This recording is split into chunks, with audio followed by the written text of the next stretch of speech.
सबको बहुतायत की आशीष दे। मैं आशा करता हूँ कि आप सब इस समय में भले चंगे होंगे, स्वस्थ होंगे, और जो बीमार हो रहे होंगे इस समय प्रभु उसे भी भला चंगा और उसे भी चंगाई प्रदान करे।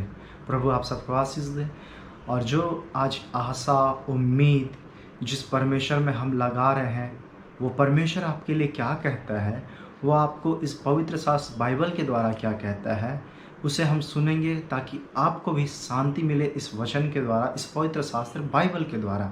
रोमियो का पुस्तक 8:24 में कहता है, इस आशा के द्वारा हमारा उद्धार हुआ है, परंतु जिस वस्तु की आशा की जाती है जब वह देखने में आए तो फिर आशा कहाँ रही, क्योंकि जिस वस्तु को कोई देख रहा है उसकी आशा क्या करेगा।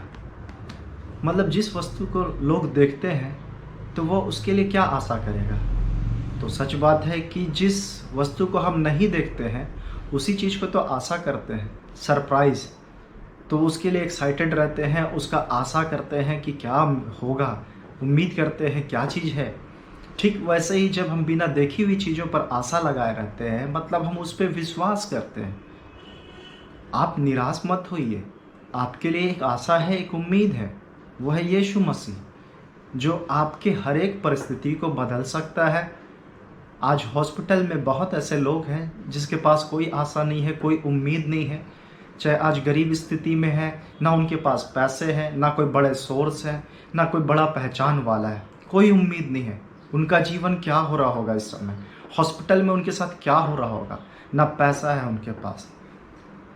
आपके पास सब कुछ हो के भी आप इलाज नहीं कर पा रहे, किसी को बेड नहीं मिल रहा, किसी को ऑक्सीजन नहीं मिल रहा, ये सारी चीज़ें हो रहा। और जब लोग थक जाते हैं और जिस यीशु मसीह को जब आप जानते हैं तो पूरा पूरा आशा आप उसमें लगाए रहते हैं कि आप इस बात को जानते हैं कि यीशु मरे हुए लोगों को आज भी जिलाता है। कैंसर, HIV, मलेरिया, हार्ट का प्रॉब्लम, ये सारे असंभव काम को भी यीशु मसीह आज भी कर रहा है। तो आप विश्वास करते हैं, आशा लगाए रहते हैं कि चलो अब दवा नहीं मिला, ऑक्सीजन नहीं मिला, बेड नहीं मिला, डॉक्टर नहीं मिला, तो आप किस पे आशा लगाते हैं? यीशु मसीह में। आपका शुरुआत में आशा यीशु होना चाहिए, आखिरी उम्मीद भी यीशु होना चाहिए। सोच के देखिए, जिनके पास कोई आशा नहीं है, जिसके पास कोई उम्मीद नहीं, उनका क्या बीत रहा। आपके पास तो एक उम्मीद है ना, आपके पास एक आशा है ना। चिंता क्यों करते हैं, क्यों घबराते हैं, क्यों डरते हैं? यीशु आपका पिता है, घबराइए मत। वचन क्या कहता है? 1 थिस्सलुनीकी 4:13, हे भाइयों, हम नहीं चाहते कि तुम उनके विषय में जो सोते हैं अज्ञानी रहो। ऐसा ना हो कि तुम दूसरों के समान शोक करो जिन्हें आशा नहीं। क्या हम लोग सो रहे हैं? क्या आपको पता भी है कि यीशु मसीह वो आशा है जो असंभव को संभव कर सकता है? सोच के देखिए, जिनके पास आशा नहीं है, आपके पास तो है ना। उस आशा का जो यीशु में किए हैं तो उम्मीद कीजिए, विश्वास कीजिए, वो आपके लिए काम करेगा। आपके पास आशा होते हुए भी आप उस पर विश्वास नहीं कर रहे हैं, कैसे होगा? मान लेते हैं आप रास्ते में चल रहे हैं, बरसात हो रहा है, आपके पास रेनकोट है और एक व्यक्ति के पास रेनकोट नहीं है।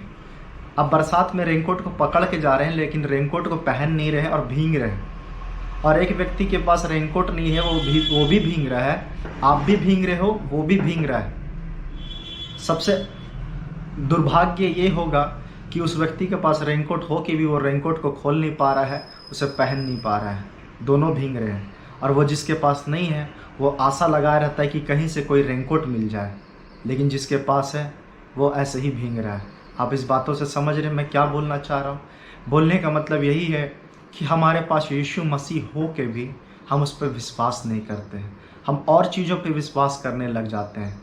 हमारा शुरुआत आशा यीशु होना चाहिए, हमारा अंत यीशु होना चाहिए, क्योंकि हमें वो परमेश्वर मरने के बाद भी जीवित रखेगा, ऐसा उसका वचन कहता है। तो हम उन लोग के जैसा क्यों बने जिसके पास कोई आशा नहीं है? आपके पास आशा है, इसीलिए आनंद कीजिए इस बात का, घबराइए मत। सोचिए ना, जिसके पास उम्मीद नहीं होगा उसका क्या बीत रहा होगा। आपके पास हो के भी आप अफसोस क्यों कर रहे हैं? अफसोस मत कीजिए, यीशु में विश्वास कीजिए। 1 कुरिन्थी 15:19, यदि हम केवल इसी जीवन में मसीह से आशा रखते हैं तो हम सब मनुष्य से अधिक अभागे हैं। हम यीशु मसीह से केवल इसी पृथ्वी तक उम्मीद कर रहे हैं या यही संसार तक कि बस भोजन मिल जाए, नौकरी मिल जाए, चंगाई मिल जाए, केवल शरीर जो पृथ्वी में रह जाएगा खत्म हो जाएगा। क्या केवल हम इतना ही कर रहे? तो हम अभागे मनुष्य हैं। वो स्वर्ग की बातों को भी देता है और पृथ्वी की बातों को भी देता है, लेकिन हम उम्मीद और केवल हम उसी में लगे रहते हैं कि पृथ्वी में सब कुछ मिले। क्या हम उस परमेश्वर से वो आशा लगाए रह सकते हैं कि मेरे मरने के बाद भी मैं जीऊँगा और उस स्वर्ग में यीशु के साथ रहूँगा? उस स्वर्ग के वरदानों की धुन में रहते हैं। क्या हम उसके साथ बादलों में जाएंगे, उन बातों की धुन में रहते हैं? वो उम्मीद, वो आशा रखते हैं। यीशु आपको जीवन देना चाहता है, लेकिन हम सिर्फ इसी संसार की चिंताओं में डूबे हुए हैं।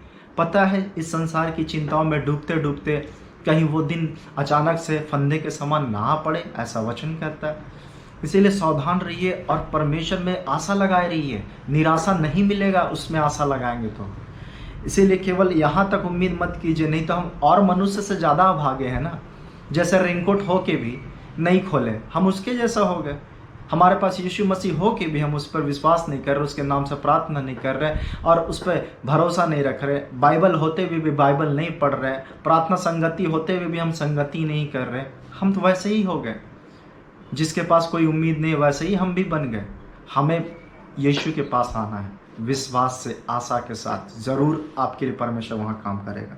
पहला पतरस 1:21, उसके द्वारा तुम उस परमेश्वर पर विश्वास करते हो जिसने उसे मरे हुए में से जिलाया और महिमा दी कि तुम्हारा विश्वास और आशा परमेश्वर पे हो। हमारा विश्वास किस पर हो? उस परमेश्वर पे हो, ना कि मनुष्य पर, ना कि वस्तुओं पर, ना कि चीज़ों पर। जब आप परमेश्वर में आशा लगाए रहेंगे, आपको लज्जित नहीं होगा। विश्वास करेंगे, लज्जित नहीं होना पड़ेगा। जिनके पास नहीं है वो लज्जित हो सकते हैं, लेकिन आपके पास तो है, इस्तेमाल कीजिए। जैसे वचन है आपके पास, बाइबल है, उसे पढ़िए। परमेश्वर आपसे उस वचन के द्वारा बात करेगा। ठीक वैसे ही जब हमारे पास यीशु मसीह है, तो क्यों डरना, क्यों घबराना, क्यों चिंता करना, क्यों सोचना कि कुछ हो जाएगा? तो शरीर के लिए चिंता इतना क्यों करते हैं? मत कीजिए। यीशु आपको सब कुछ देने के लिए तैयार है। आशा लगाइए यीशु मसीह में। वो जीवित परमेश्वर है, जिंदा खुदा है। आप प्रार्थना कर रहे हैं, उत्तर मिल रहा ना? आप प्रार्थना कर रहे हैं, शांति मिल रहा ना? हमारा परमेश्वर जिंदा खुदा है, जो यीशु मसीह क्रूस पर खुद बलिदान हुआ हमारे और आपके पापों के लिए, और वो मर के 3 दिन के बाद जी उठा। आज भी उसका कब्र खाली है उस इज़राइल में। तो कहने का मतलब यही है कि हम जीवित परमेश्वर की आराधना कर रहे हैं। वो आपका प्रार्थना को सुनता है, आपको दुखों को जानता है, आपके तकलीफ़ों को जानता है। लेकिन क्या आप आशा और विश्वास और उम्मीद लगाएंगे?